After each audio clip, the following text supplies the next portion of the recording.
রাহুল আমি অফিসের জন্য বেরোলাম, ওকে? Okay baby.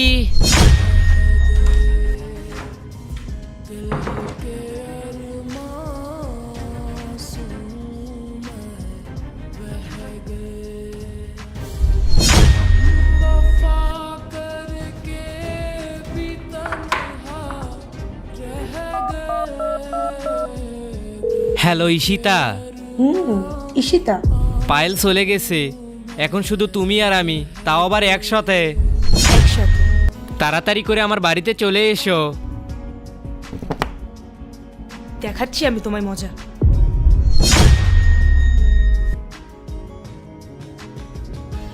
রাহুল, সত্যি আমরা দুজন ছাড়া আর এই ঘরে কেউ নেই তো? পায়েল সত্যি অফিস চলে গেছে তো?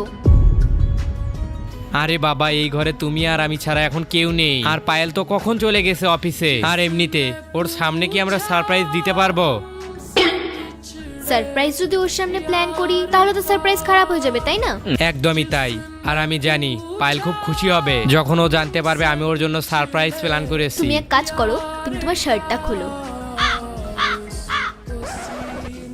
কেন? আরে খোলো না, আমিও তো দেখি। আরে না না, আমি শুধু এটা পায়েলকেই দেখাবো।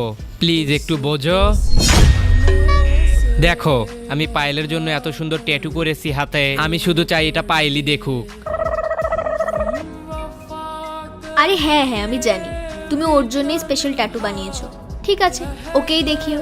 এরপর কি হলো সেটা দেখার আগে তুমি যদি এই আল্লাহর দুইটা ছবিকে মন থেকে ভালোবাসো তাহলে ভিডিওতে লাইক করে চ্যানেলটি সাবস্ক্রাইব করে দাও। আর যদি না ভালোবেসে থাকো তাহলে কিছু করার দরকার নেই, আর কমেন্টে লিখে যাও আমিন। জানো ঈশিতা, আমি যে পায়েলকে সিট করছি না, এটা আমার একদমই ভালো লাগছে না।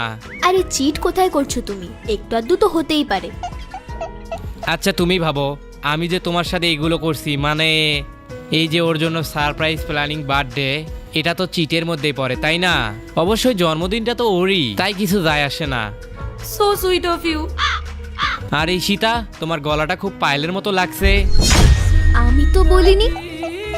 আরে আমি বললাম তো।